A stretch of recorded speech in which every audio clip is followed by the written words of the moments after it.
l'insomnie, la fatigue, l'anxiété. Je faisais des cauchemars, je me réveillais au milieu de la nuit. C'est des flashbacks.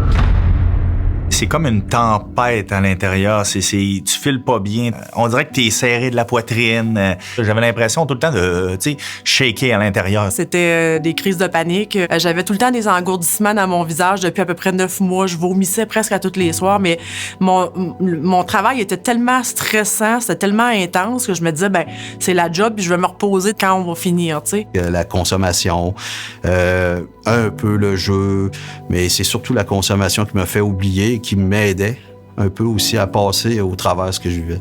J'étais clairement dans le cercle vicieux de la consommation qui fait que si tu fais rien, tu t'en sors pas. C'est le fondement de notre travail de sauver des vies, mais quand tu n'es pas capable de sauver une vie, ça vient jouer à la base de ton impression, là, de ton sentiment de faire un travail puis de compter pour la société. J'ai encore des images qui sont imprégnées dans mon cerveau qui vont être là toute ma vie. Dans ta carrière, tu continues à avoir des affaires difficiles. Fait que tu continues à en rajouter sur le dessus.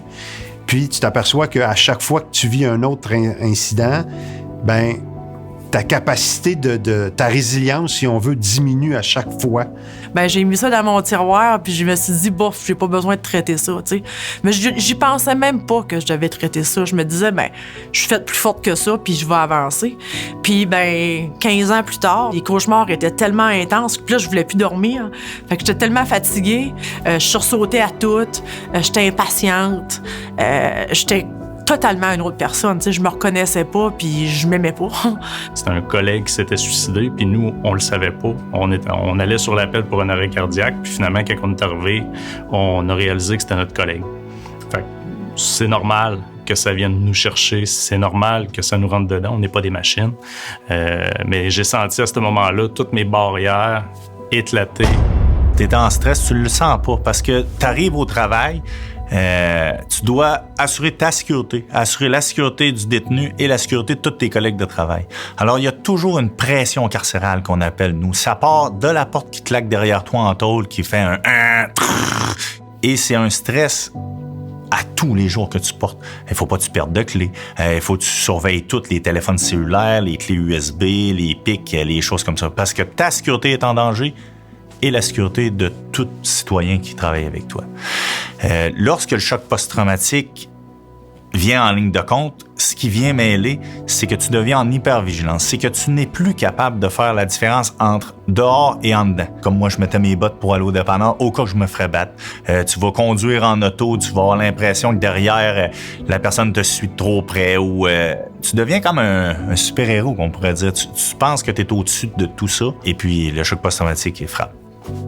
On vit toutes sortes de choses. En état pompier, on vit ce que tout le monde vit. On peut vivre des détresses, on peut vivre de l'anxiété, on peut vivre des séparations, on peut vivre de la maladie. Puis, si on rajoute à ça les horaires qu'on a, c'est pas évident pour la famille autour de nous. C'est vraiment la conciliation travail-famille qui, dans mon cas, a été dure. Là, j'avais honte, là, comme je peux même pas décrire la honte que j'avais quand je suis sortie du médecin. Puis mes collègues, j'avais un collègue une semaine avant qui m'avait dit, tu sais, toi, Josée, là, t'es comme la fondation d'une maison, là. Puis nous autres, on est tous au-dessus de toi. Puis si tu tombais, on tombe tous comme des dominos. Puis là, moi, je suis là au médecin, puis je suis comme, je les laisse tomber. J'en ai 54 en dessous de moi, puis je laisse tomber tout le monde. C'est pas normal que j'étais là vendredi, puis lundi matin, je suis plus là. Parce que j'ai quelque chose là, tu sais.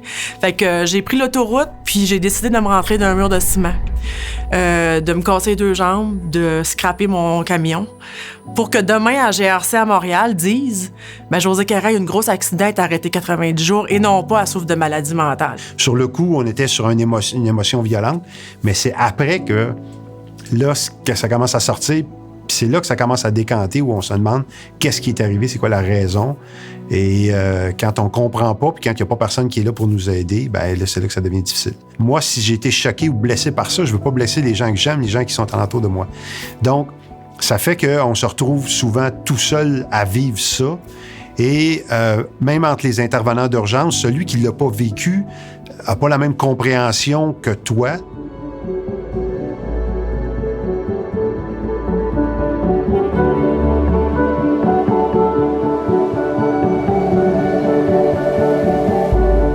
fait que ça, ce soit disponible 24 heures sur 24, 7 jours sur 7, via Internet en plus, confidentiel, c'est accessible à tout le monde.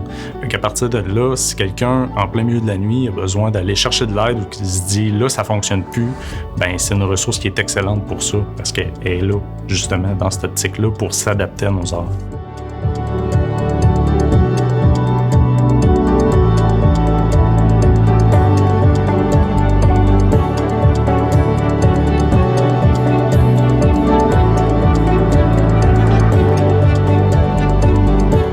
En tant que psychologue au sein de l'équipe du PSPNet, je suis directement témoin de l'importance et des bienfaits d'une psychothérapie en ligne et c'est pourquoi le PSPNet a toute son importance. On offre une thérapie en ligne vraiment spécialisée pour le personnel de la sécurité publique.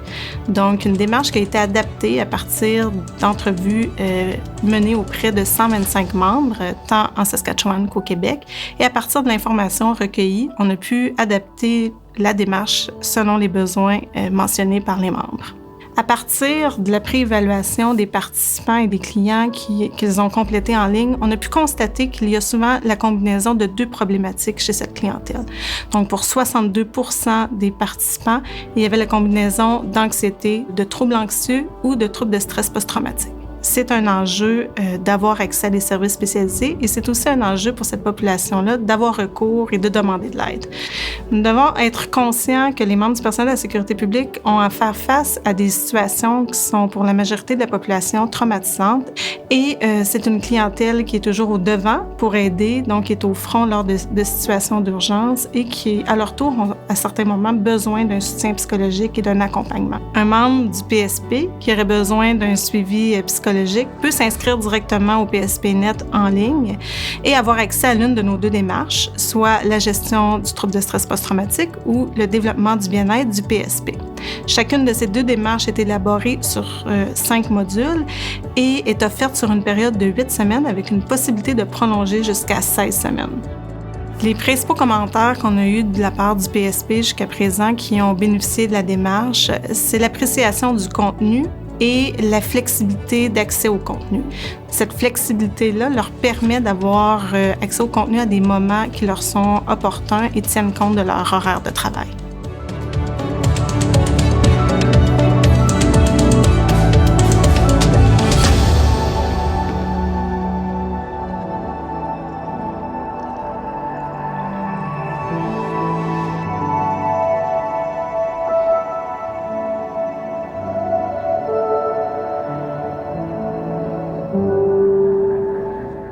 Les membres du personnel de la sécurité publique sont toujours là lorsqu'on a besoin d'aide et lorsque la population générale a besoin d'avoir recours à leurs services. Et en ce moment, je suis vraiment heureuse et fière qu'on puisse à notre tour leur offrir une aide qui leur soit appropriée lorsqu'eux en ont besoin. Je crois qu'on réalise à peine à quel point une thérapie en ligne comme le PSPNet peut favoriser l'accès à des soins spécialisés pour le PSP. On se lève pas, hein? On est des boys, des bines sur les épaules, on s'aime, puis tu sais, on est capable. Mais quand on se retrouve seul avec nous-mêmes, ben, tu peux pas te mentir à toi-même, tu files pas. Parce qu'on n'a pas un métier qui est comme les autres, d'avoir des intervenants qui sont formés justement pour intervenir avec nous. Moi, je trouve ça génial. On se sent compris, on se sent confiance. On va être plus porté à s'ouvrir finalement parce que ils connaissent notre réalité. C'est réconfortant. Des ressources spécialisées qui sont accessibles financièrement parce que quand tu arrives à demander cette aide-là, bien souvent, tu n'as plus les moyens financiers pour te payer cette thérapie-là. Tu n'es pas tout seul. Il y a plein de gens qui ont vécu ça. Tu es humain. C'est important d'aller chercher de l'aide pour aller mieux par la suite. Si j'avais traité ça à mesure, aujourd'hui, je serais sûrement encore à GRC, à relever des défis, mais moi, je me suis amenée au bout du rouleau. Donc, d'avoir une ressource qu'on est capable d'avoir quand le sentiment va arriver, quand les émotions arrivent, c'est excellent. Alors, ça permet justement de pouvoir aller chercher tous ces gens-là et pouvoir prévenir les problématiques qui sont causées par des syndromes post-traumatiques qui ne sont pas traités.